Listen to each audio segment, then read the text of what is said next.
আজিৰ এই পৰিস্থিতিটো বৰ শোকাবহ। মোৰ দুখ লাগিছে। আমি গাঁৱৰ সাধাৰণ মানুহ, গাঁৱত যেতিয়া মানুহৰ মৃত্যু হয়, শোকাবহ এই মৃত্যুক লৈ গাঁৱৰ মানুহে বা পৰিয়ালবৰ্গই যি সমবেদনা আমি জ্ঞাপন কৰিব লগা হয়, তাতোকৈ আমাৰ মহা সমস্যা হৈছে মানুহজন মৃত্যুৰ পিছত যে আমি শ্মশানত থ'ব লাগিব, আমাৰ সেই এটা ৰাস্তা নাই।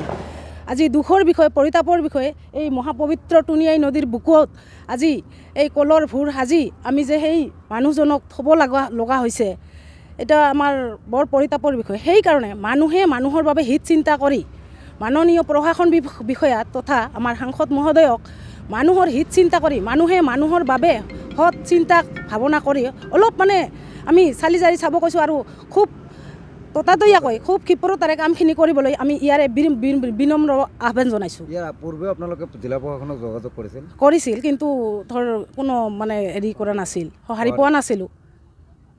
বহুতে গৈছে।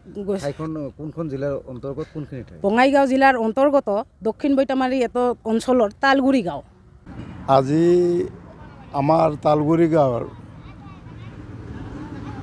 এজন অতি সৎ মানুহ আমাৰ মাজৰ পৰা চিৰদিনৰ কাৰণে গুচি গ'ল।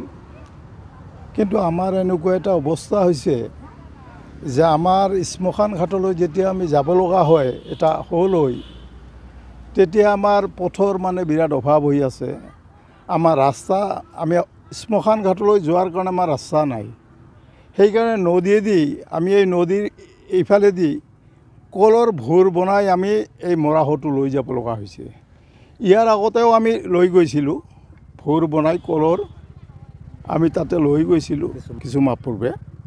আৰু ইতিমধ্যে সেই কথাখিনি আমি আমাৰ স্থানীয় সাংসদ মাননীয় ফণীভূষণ চৌধুৰীদেৱৰ লগত যোগাযোগ কৰিছিলোঁ, তেওঁক কৈছিলোঁ আৰু তেখেতে আমাক সঁহাৰিও জনাইছে। আহি তেখেতে নিজে আহিছিল আৰু আহি চাই গৈছে আমাৰ শ্মশানৰ যিটো ৰাস্তা সেইটো চাই গৈছে আৰু সেইটোৰ এটা সুব্যৱস্থা কৰি দিয়াৰ কাৰণে তেওঁ নিজে গাঁত পাতি লৈছে আৰু অফিচিয়েল বিষয়ববীয়াকো তেওঁ অফিচৰ পৰা পঠাই দিছিলে, সেইখিনিও চাই গৈছে আৰু আমাৰ ৰাস্তাৰ কামখিনি কৰি দিব বুলি আমাক এটা আশা দিছে।